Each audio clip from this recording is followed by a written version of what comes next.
Presentamos el programa Inmoalquiler, que lo que va a realizar es un estudio de viabilidad y determinación del plan de negocio de una operación de activos inmobiliarios en renta. Partimos de la base de que de alguna manera disponemos o bien de una serie de activos terminados o bien tenemos un plan para adquirirlos en un relativo corto plazo, corto-medio plazo, y la intención es ponerlos en alquiler. Nos diferenciamos de otros programas nuestros como es Gestimo, en el que en Gestimo lo que vamos a hacer es desarrollar un edificio para ponerlo posteriormente en renta. Y un edificio que naturalmente tiene una serie de limitaciones, pues una ubicación física, uno o dos usos máximo, etc. Con Inmoalquiler lo que pretendemos es ampliar este concepto y gestionar un conjunto cualesquiera de activos inmobiliarios para su renta, su puesta en renta, incluso para su venta en un corto medio plazo. Y para determinar la rentabilidad del negocio, la rentabilidad dinámica, la rentabilidad del accionista, las rentas netas, las amortizaciones de hipoteca, disposiciones de capital y fondos propios, etc. Se trata básicamente, como en todos nuestros estudios de viabilidad, de respondernos a la pregunta ¿qué rentabilidad voy a sacar de este negocio y qué medios tengo que poner para sacar esa rentabilidad? Nos basamos principalmente en el concepto de activo. Para nosotros, un activo es un conjunto de inmuebles, de fincas registrables, para ser más concretos, que tienen unas similares características en cuanto a rentas y costes. Es decir, en un edificio que se dedique a alquiler de viviendas, pues habrá un grupo de viviendas que se van a alquilar a 600 euros y otros a 700. Eso para nosotros serían dos activos.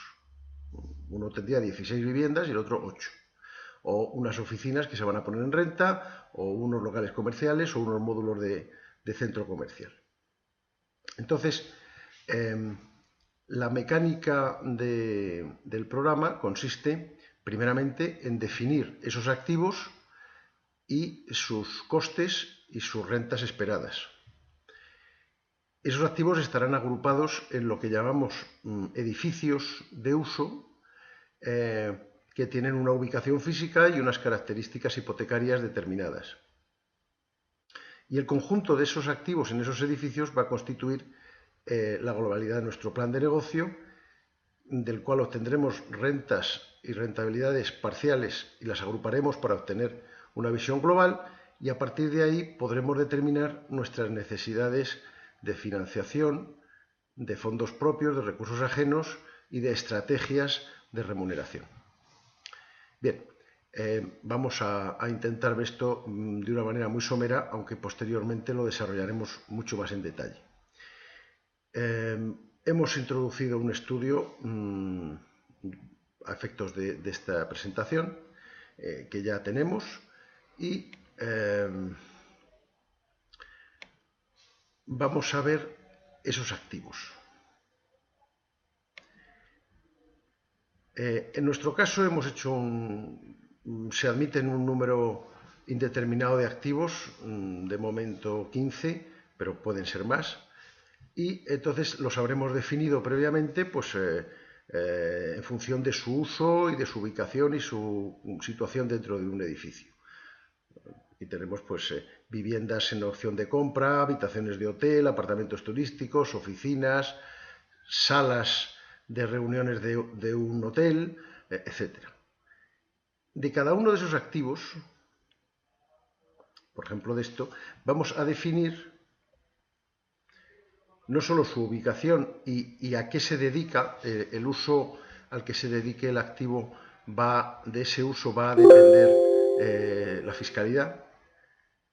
Definiremos pues, su definición física, número de unidades, superficie total, unas valoraciones contables y valores residuales al final del periodo de explotación, rentas e incluso si tenemos alguna previsión de venta anticipada antes de la finalización del periodo de estudio. Y en ese caso, pues, en qué año se vende, con qué precio, etc. Luego también definiremos los costes que tendrá ese activo y los dividimos en tres partes. Uno de ellos son los costes por la mera titularidad del activo. O sea, nosotros somos propietarios de esas 18 viviendas y habrá unos gastos de comunidad de propietarios, de seguros, por el hecho de ponerlos en alquiler, pues habrá unos gastos de comercialización, etc. Y en algunos casos, si nos limitamos exclusivamente al alquiler puro, pues ahí habrán terminado nuestros costes. Además hay otros costes de impuestos, obviamente. Pero si este activo, por ejemplo, en el caso de que fuera una habitación de hotel, se pusiera en explotación, estuviéramos estudiando también la rentabilidad de la explotación de ese activo, pues tendríamos otros costes que tendrían relación con la explotación. Pues costes de energía, personal, con sus sueldos medios, etcétera, acondicionamientos iniciales del activo, reposición de consumibles, etcétera, etcétera. Con lo cual, entendemos que cubrimos toda la tipología de gastos que pudiéramos tener. Cada uno de esos activos estará integrado en lo que hemos llamado edificio, que estarán ubicados en una determinada comunidad autónoma y a la cual se le aplicará la legislación correspondiente. Ese edificio lo habremos adquirido o estará en existencias o lo tendremos adquirido, pensado adquirirlo a particulares o a empresas de manera que su fiscalidad sea diferente. Esa ubicación también nos va a permitir determinar una ocupación media anual a efectos de calcular bien los ingresos. Y es posible que adquiramos esos activos con alguna hipoteca o tengamos que abrir una hipoteca para su compra. Entonces, esas posibles hipotecas que tenga el edificio pues tendrán las características de SEC que correspondan, de importe, años hasta su liquidación y un tipo medio de interés. Entonces, ya habiendo definido no solamente cada uno de los activos, sino su ubicación y sus condiciones de adquisición y sus condiciones hipotecarias, tendremos ya definido el conjunto del plan de negocio que vamos a estudiar. Aparte de eso, obviamente, tendremos que definir nuestro plan de negocio, en fin, un nombre, un inicio de la operación y un periodo temporal de años para hacer el estudio de rentabilidad. Tendremos que hacer una hipótesis de evolución de los precios en ese periodo, un incremento previsto de los precios. Hemos establecido dos tramos que puede definir el usuario, con dos tipos de interés, o dos tipos, perdón, de previsible de IPC en un periodo de años y otro tipo en el periodo siguiente. Tendremos que ver qué tipo de societario es con el que vamos a pilotar nuestro plan de negocio. Puede ser una sociedad normal, una SOCIMI, un fondo de inversión, etcétera, que tendrán un impuesto de sociedades diferente. Y a nuestro negocio le tendremos que imputar una serie de gastos generales. Con lo cual, habremos definido ya las características generales del plan. A la vista de los resultados de rentabilidad, pues determinaremos, también tomaremos decisiones en cuanto a dividendos anuales a repartir y a otras disposiciones estratégicas en cuanto a la tesorería. Con esta definición podremos empezar a ver resultados. De cada uno de esos activos que hemos definido, podremos ver un cuadro de explotación del activo, en el cual tendremos año por año sus ingresos y sus costes, por titularidad, gastos generales, costes de explotación si los hubiera, impuestos, etc. Con lo cual obtendríamos un saldo de explotación de ese activo en cada año y un saldo acumulado.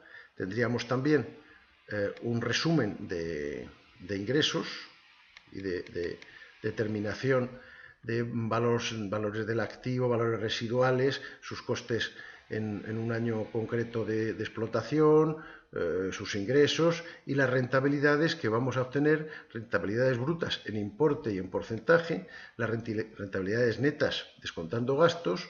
Lo confrontaremos contra las amortizaciones de hipoteca y capital y obtendremos un saldo financiero en un año determinado y en el conjunto de la operación. Sumando cada uno de estos cuadros de cada uno de los activos que hemos definido, obtendremos una rentabilidad total del negocio en cada uno de los años del periodo de explotación. Tendremos primero una determinación de la cuenta de resultados al final de obtener, por diferencia entre ingresos y gastos, el saldo de explotación, y si le descontamos las amortizaciones, pues acabaremos definiendo nuestro beneficio neto y por lo tanto el impuesto de sociedades que haya que pagar, por una parte. Por otra parte, determinando los movimientos netos de fondos entre fondos obtenidos y fondos dispuestos, obtendremos las diferencias netas y de ahí podremos obtener la rentabilidad dinámica de la operación. Y por otra parte, esto en cada año, estaremos viendo cuál es nuestro flujo, nuestro saldo de tesorería. A este saldo neto de explotación le quitaremos las amortizaciones contables y las amortizaciones de capital. Le quitaremos en su caso los dividendos que se vayan repartiendo y obtendremos un saldo de tesorería acumulado.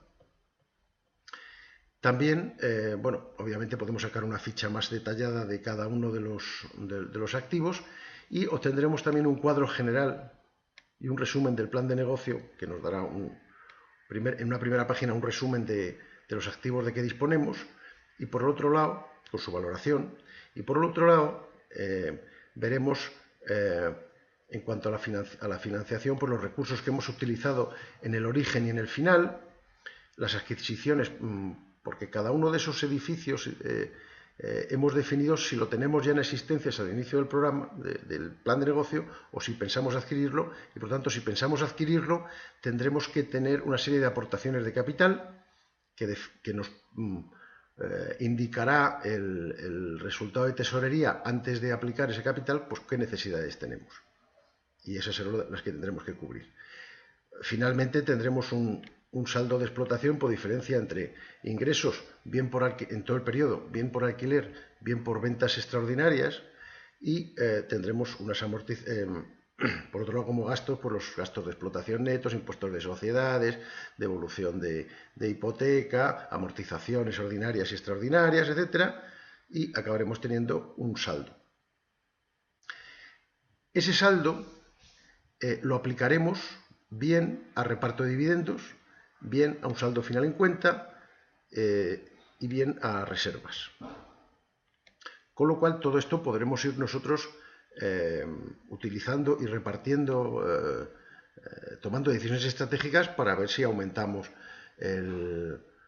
los dividendos, acumulamos saldo en tesorería para hacemos amortizaciones anticipadas de hipotecas, en fin, tomamos una serie de decisiones estratégicas y al final obtendremos una rentabilidad interna de la operación, una TIR, y también una rentabilidad del accionista, porque